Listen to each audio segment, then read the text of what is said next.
Presidente, a população brasileira está, eu diria até indignada, à espera do país do futuro, querendo que esse país realize o seu potencial. E quando ela olha, ela percebe, ela sente que o relacionamento entre os poderes da República não é aquilo que a Constituição previa que fosse, ou seja, harmônico e independente.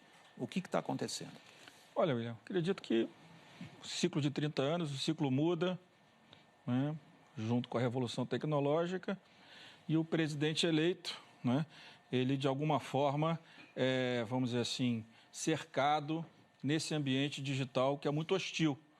Né? Eu vejo que muitas vezes ele tenta ter uma relação mais harmônica, de diálogo, as reuniões, quando nós vamos ao palácio, dialogar com eles, as reuniões são sempre muito positivas.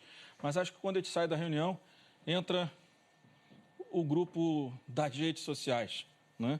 E aí contamina todo o ambiente. Então, eu acho que se você olhar a relação do Congresso com o presidente Toffoli, sob a coordenação do presidente do Congresso, o senador Davi Alcolumbre, é muito harmoniosa e muito independente.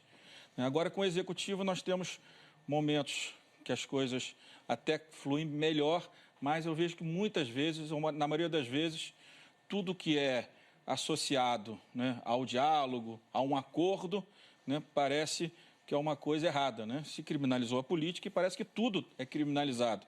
E o presidente, na minha opinião, acaba sendo muito pressionado e contaminado por esse ambiente, está sempre dando respostas para esse núcleo das redes sociais, da qual ele tem uma boa representação. O senhor está afirmando que essa nova tecnologia, a revolução da informação, torna o relacionamento entre executivo e legislativo muito mais difícil, porque o presidente do executivo faz uso das redes sociais para pressionar o poder que o senhor representa. O senhor se sente emparedado?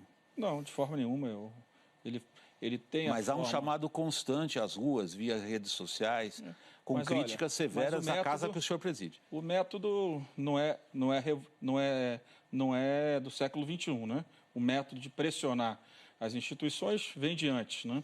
O que eu acho que toda a democracia liberal no mundo, de alguma forma, está sendo contestada, né? E o que nós precisamos, todos os poderes, aí é uma relação de cada poder, de cada mandato com a sociedade, e da sociedade entre a sociedade, é reorganizar as nossas relações. As informações caminham muito mais rápido.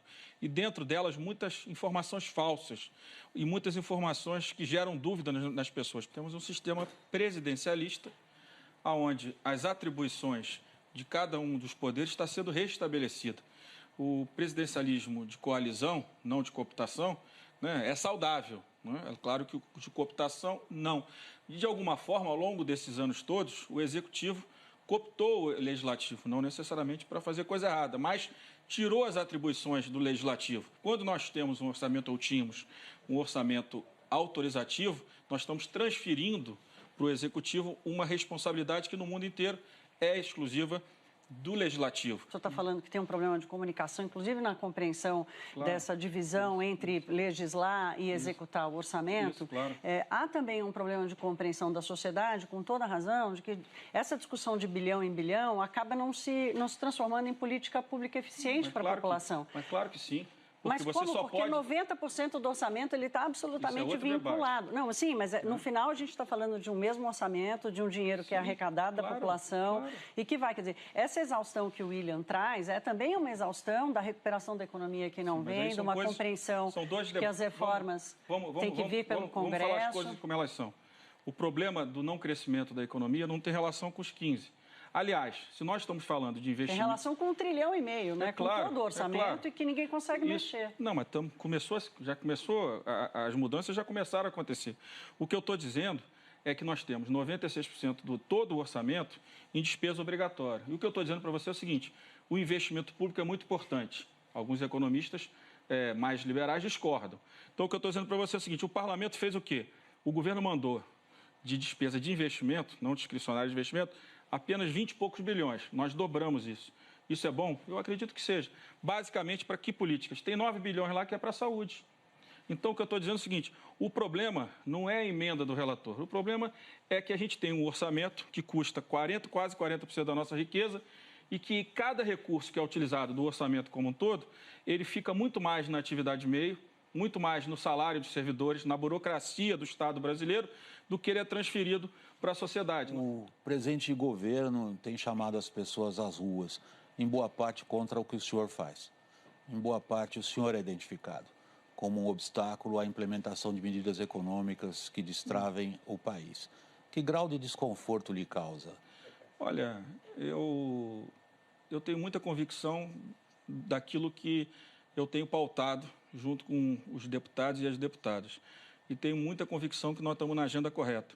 Se eu não tivesse essa convicção com os líderes, a Previdência não tinha passado. E hoje a crise seria de outra dimensão no Brasil, né? Seria muito maior, nós já estaríamos com certeza em recessão. Então eu tenho certeza, e com aqueles que estão, né, no mundo mais racional, a compreensão de que o parlamento tem sido o ponto de equilíbrio, né, e tem construído as soluções. Quem vive no mundo irracional, deputado? Quem vive no mundo irracional? O mundo das redes sociais é um mundo radicalizado. Muitas vezes, no radicalismo, se perde a razão, se perde o equilíbrio. Não estou dizendo que é o governo, estou dizendo que é o mundo que está na rede social que apoia o presidente, uma boa parte disso. Eu tenho muita convicção, eu tenho certeza, né, que o papel que a Câmara e o Senado, os dois exerceram, para garantir a reforma da Previdência foi decisivo. Nós estamos terminando a entrevista, temos feito a mesma pergunta. O senhor se arriscaria a dar uma nota para as relações entre os poderes de 1 a 10? Olha, eu acho que a relação dentro do Congresso é uma relação muito positiva. Com o Supremo, ela também é muito positiva e ela tem sido uma relação abaixo da média mínima de aprovação, né, para se passar de ano, do Executivo com os outros poderes. Sem dúvida nenhuma, tem. E, para nossa felicidade, temos o Toffoli numa casa, o Davi comandando o Congresso Nacional. Acho que eu ajudo na tentativa de, quando há, né, esse enfrentamento claro, a gente tenta minimizar, né, reduzir danos, porque a gente olha o ambiente político no Brasil, o ambiente social, com tantos problemas, né, que esses conflitos eles não podem contaminar a nossa pauta. Deputado Rodrigo Maia, presidente da Câmara dos Deputados, muito obrigado pela sua entrevista. Obrigado. Thaís, muito obrigado pela participação.